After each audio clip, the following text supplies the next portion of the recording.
तो गुरुजी, जैसे हमने बात करी जन्मों की, कई कई जन्मों की, हमारे कर्म की, तो जितना मुझे पता है, मैंने सुना है कि हमारे शास्त्रों में, पुराणों में एक पुराण है गरुड़ पुराण, जहाँ पर जो कि बात करता है आपके कई हुए कर्मों के आफ्टर इफेक्ट्स की, आफ्टर लाइफ की।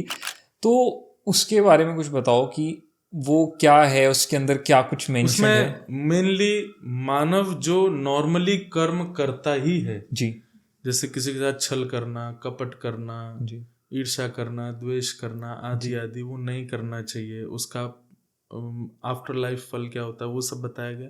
फिर उसमें मेनली एक चीज बताई गई कि आप चाहे कुछ कर लो, जी मृत्यु से नहीं बच पाओगे। हम जिस दिन जन्म लेते हैं, मृत्यु जो है ये हमारी बहन है, ये हमारे साथ ही जन्म लेती है। जी जैसे जैसे हम बड़े होते हैं ये भी हमारे साथ बड़ी होती है। बस ये संग चल रही है, जिस दिन गले में ऐसे हाथ डालेगी उसी दिन ले जाएगी। तो इसलिए मृत्यु का कोई भरोसा नहीं है, वो कभी भी कहीं भी कैसे भी किसी भी स्थिति में आपके जीवन में आ सकती है।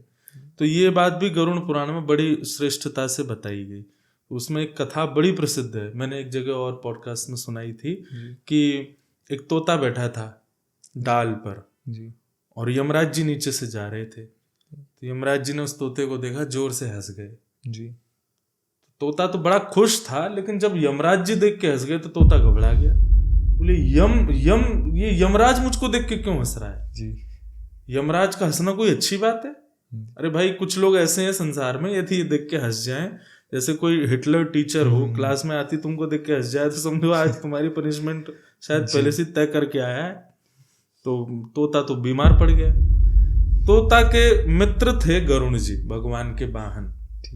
तो गरुण जी आज अपने मित्रों से मिलने के लिए निकले, तो एक दिन तोता के पास पहुंचे, देखा तो वो तो अचेत पड़ा था कमरे में, हमारा रजाई ओढ़ के बिस्तर में कांप रहा था, हाथ पर उसके भोजन पानी कुछ नहीं किया 4-5 दिनों। गरुण जी बोले क्या हो गया? बोले मुझे बचा लो। बोले क्या हो गया? बोले कि वो यमराज जी मुझको देख के हंस गए, मैं तो तब से चिंता में हूँ, मेरे कब प्राण निकल जाएंगे, मुझे लगता है कुछ तो मेरे साथ होने वाला है, वो हंसे क्यों मुझको देख के?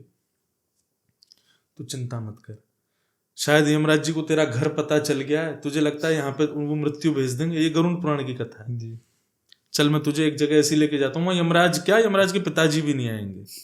और गरुड़ जी उसको लेकर के 7 समुद्र पार एक आइलैंड था, वहाँ आइलैंड में गुफा थी, वहाँ छोड़ दिया। बोले कि यहाँ पे कोई नहीं आएगा, दूर दूर तक एक जानवर नहीं, एक पक्षी नहीं, कुछ नहीं है यहाँ पर। अब मैं जाता हूँ यमराज के पास और तेरा नाम बता दूंगा, वो तुझको नहीं मारेंगे, तू मेरा मित्र है ना। तोता तो नाचने लगा, बोले अरे बड़ी कृपा आपकी, बस गया हो उनसे। गरुण जी गए यमराज के पास। यमराज के पास जाके बोले सुनो, हमारा एक मित्र है, आपको उसको मारना नहीं है। तो यमराज जी बोले डिटेल्स बताओ, क्या नाम है, क्या है, कैसे? तो उन्होंने बताया, बोले कि कल आप परसों 1-2 दिन पहले एक वन में गए थे, वहाँ एक डाल पर एक तोता बैठा था। बोले हाँ। बोले उसको देख के आप हंस गए थे? बोले अच्छा अच्छा अच्छा अच्छा वो। बोले पहले तो ये बताओ आप उसको देख के हंसे क्यों, जी आपको इतनी हंसी क्यों आई? बोले कि मैं उसको देख के इसलिए हंस गया था, मैंने बताओ ये यहाँ बैठा है सुंदर वन में, एक डाल पर बैठा हुआ है, और 3 दिन बाद एक 7 समुद्र पार टापू के अंदर एक बिल्ली के द्वारा इसकी मृत्यु निश्चित है। तो मैं सोच रहा था ये वहां पहुंचेगा कैसे। गरुण जी सिर पकड़ के बैठ गए, बोले मैं ही छोड़ के आया हूँ उसको। यमराज जी बोले अब तो मर चुका होगा, बिल्ली खा गई उसको। तो मतलब जिसको बोलते हैं ना, लाइफ बहुत अनप्रिडिक्टेबल है, वो मुख्य रूप से बताया गया है गरुड़ पुराण।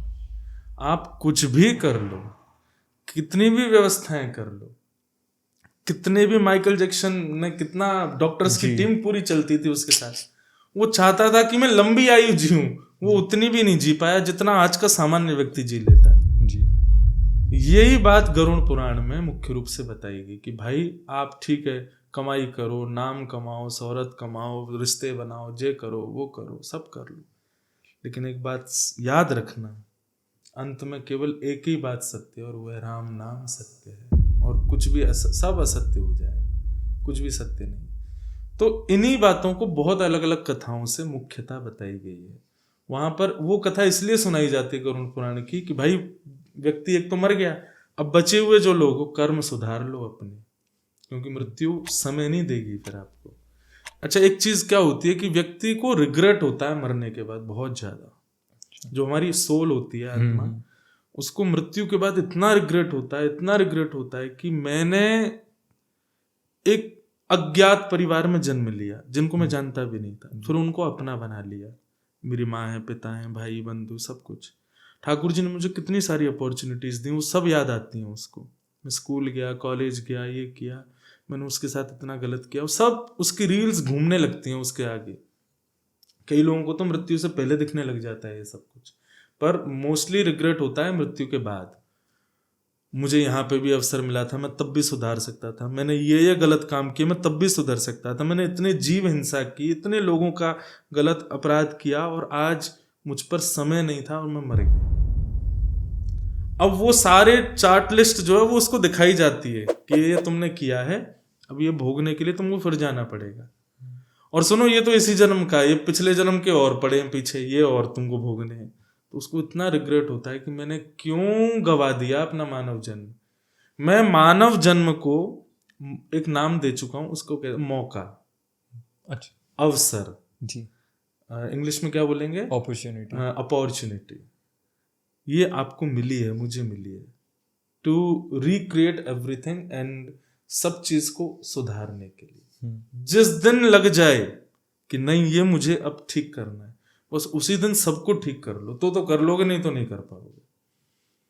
तो बस ये मौका है, अवसर है, इसको, यही बात गरुड़ पुराण में बताइए कि अवसर है, संभाल लो अपने आप को, क्योंकि आपको नहीं पता कि आप कल भी जीवित रहोगे कि नहीं। हमें अगले सेकंड का भी नहीं पता। आज हम दोनों मिले हैं, दोबारा मिलने का आज डेट फाइनल करेंगे, उस पर भी मिल पाएंगे कि नहीं, वी डोंट नो। लाइफ बहुत ज़्यादा हमारे हाथ से बाहर है, बस यही बात बताई गई।